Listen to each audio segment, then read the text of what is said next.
Teman-teman sekalian, Islam agama yang sempurna. Tidak ada rasisme dalam Islam.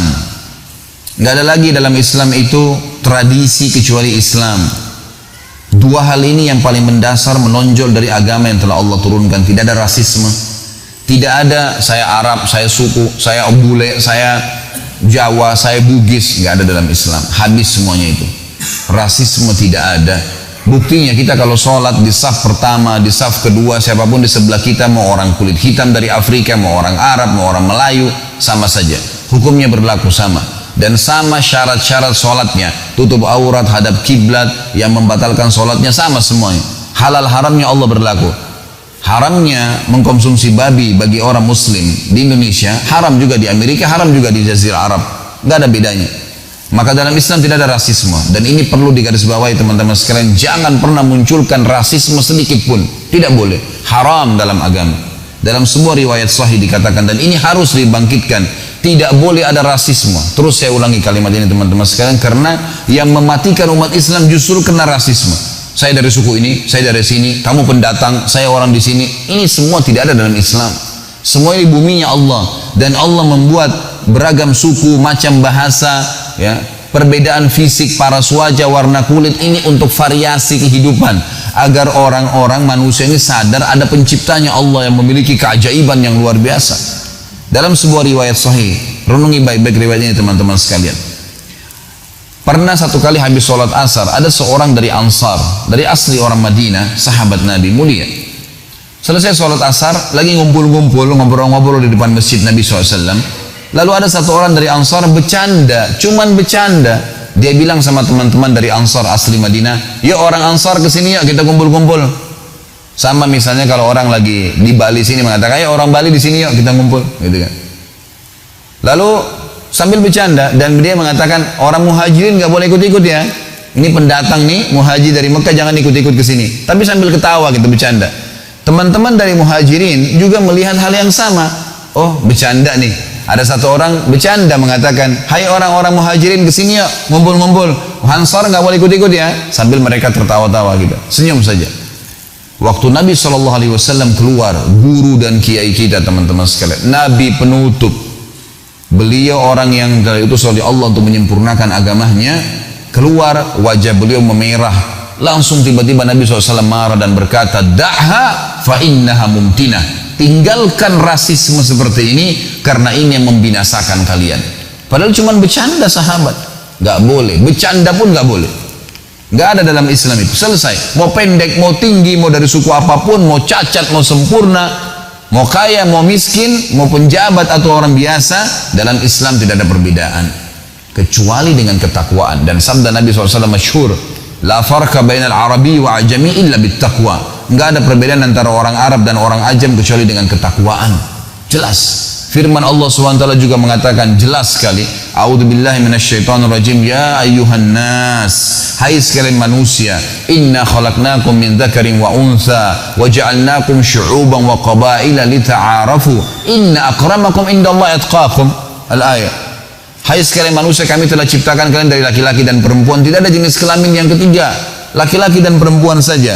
Dan kami menjadikan kalian berbangsa-bangsa dan bersuku-suku, beda bahasa, beda warna kulit, beda warna rambut, beda paras wajah, agar kalian saling mengenal. Kata para ulama, lita'arafu, makna yang paling tepat adalah agar kalian saling mengenal siapa pencipta kalian, Allah.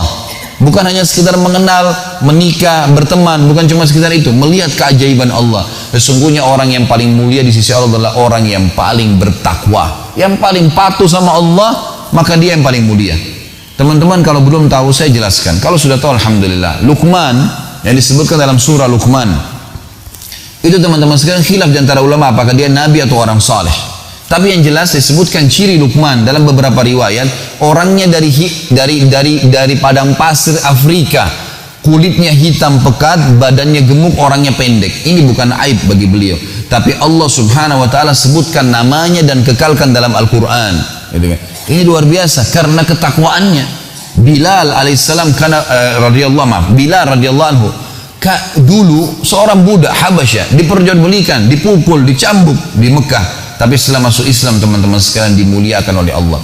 Sampai kata Nabi SAW, wahai Bilal, apa yang kau lakukan sampai terompah sendalmu saya dengarkan di surga, sementara kau masih di sini. Kata Bilal radhiyallahu anhu sambil menangis, ya Rasulullah, saya tidak kerjakan apa-apa kecuali setiap habis wudu saya selalu kerjakan sholat 2 rakaat sampai keluarlah sunnah wudu itu. Tapi di sini kita lihat Allah SWT muliakan. Umar bin Khattab pernah mengutus Bilal kepada Khalid bin Walid di kancah peperangan dari Madinah. Kata Umar, wahai Bilal, pergilah ke sana. Sengaja Umar bin Khattab mengutus Bilal, pergilah ke sana. Karena di pasukannya Khalid bin Walid ini banyak ikut orang-orang Quraisy. Karena dianggap Khalid bin Walid ini adalah orang yang dulu orang kaya raya, pejabatnya Mekah, sekarang masuk Islam, maka banyak orang yang mau ikut di pasukannya karena dianggap dia orang punya kedudukan di jahiliyah dan juga sekarang, gitu kan. Mulailah muncul sedikit rasisme, muncul sedikit perasaan lebih baik. Maka Umar radhiyallahu anhu mendengar itu. Umar ingin menghancurkan rasisme ini. Dia utus Bilal dari Madinah. Kebetulan sampai informasi ke Umar radhiyallahu anhu bahwasanya Khalid bin Walid berkhianat dalam masalah ghanimah. Ada ghanimah yang disembunyikan. Padahal ini cuma dusta, fitnah. Umar radhiyallahu anhu sudah tahu siapa Khalid bin Walid. Enggak mungkin, ini sahabat Nabi yang mulia, jujur, amanah. Tapi Umar ingin menunjukkan sebuah poin yang lain. Maka Umar radhiyallahu anhu mengutus Bilal, mengatakan, Bilal, bawa surat ini kepada Khalid bin Walid di sana. Dan ingat, jangan bacakan surat ini kecuali kau sampaikan kepada dia salam saya dan katakan Amir Mu'minin Umar bin Khattab menyuruh engkau wahai Khalid meletakkan pipimu di tanah dan disuruh aku meletakkan kakiku di atas pipimu.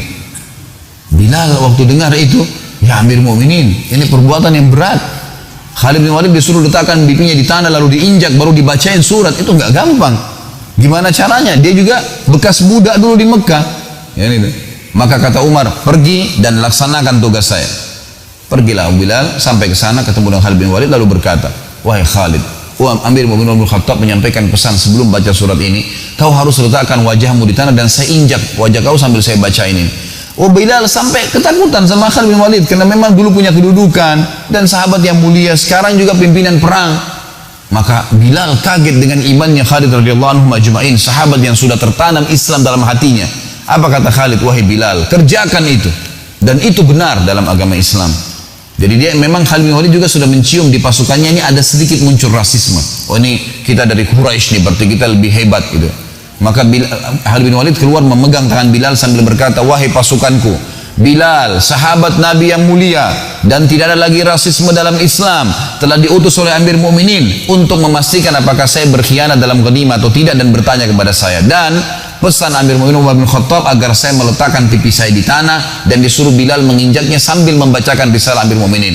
Maka Bilal akan melakukan dengan izin saya, maka tidak boleh ada yang marah dengan dia. Khalid bin Walid pun di tengah lapangan luas, di kancah peperangan, di tengah-tengah pasukannya meletakkan pipinya di tanah sambil mengatakan, Bilal, letakkan kakimu. Diletakkan di atas pipi baru dibacakan suratnya Umar bin Khattab. Ditanya, wahai dari Amir Mu'minin Umar bin Khattab kepada ya pimpinan perang Khalid bin Walid, apakah benar sampai kepada saya berita kau berkhianat dalam ghanimah? Jawab iya atau tidak. Maka Khalid mengatakan tidak, tapi sambil diinjak pipinya oleh Bilal radhiyallahu anhu majma'in.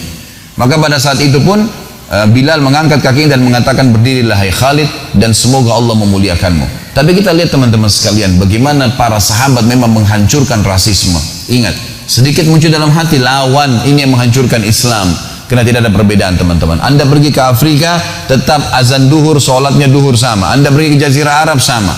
Tuhan kita satu, ya. Kiblat kita satu, Nabi kita satu, Quran kita satu. Kenapa harus ada perselisihan? Nggak ada perselisihan sebenarnya, semestinya nggak ada perselisihan. Dan perlu diperbaiki teman-teman sekalian, hadis yang sering disampaikan, mohon maaf, bahkan kadang-kadang dengan sebagian dai kita, ikhtilaf ummati rahmah. Ini hadis dusta, maudhu, bohong. Tidak pernah Nabi SAW sampaikan.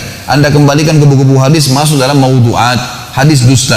Masa Nabi SAW mengatakan ikhtilaf umatku rahmah? Dari mana ini? Berarti kita disuruh berselisih dong kalau gitu. Mana dengan hadis-hadis Nabi yang sahih yang menyuruh kita bersatu, menyuruh kita, kata Nabi SAW, orang mukmin seperti satu taman, saling menyatukan pohonnya satu sama yang lain. Orang mukmin seperti satu jasad, kalau luka sedikit maka akan seluruh badannya merasa demam. Itu kan hadis persatuan semuanya. Lalu kenapa kok bisa ada hadis yang seperti ini? Seakan-akan disuruh berselisih. Ini nggak mungkin teman-teman sekalian. Jadi harusnya kita paham, kita harus punya satu kesepakatan dan sudah ada rujukan Al-Quran dan Sunnah. Kalau ada ulama berselisih pendapat tentang masalah furu'iyah, cabang-cabang yang memang dari dalil mereka berselisih pendapat dalam masalah itu, maka biarkan orang memilihnya. Dan kalau seorang penuntut ilmu mau baik, maka dia memilih dalil-dalil yang paling kuat tentunya. Kecuali kalau tidak ada dalil, baru kemudian kita menolaknya. Jadi mesti difahamin, hati-hati dengan rasisme. Rasisme kata ulama masuk dalam fanatisme kesukuan, fanatisme pendapat, ya, fanatisme bahasa, fanatisme kebangsaan. Ini semua berbahaya karena Islam tidak punya batas negara. Dimanapun kita masuk maka kita akan sama.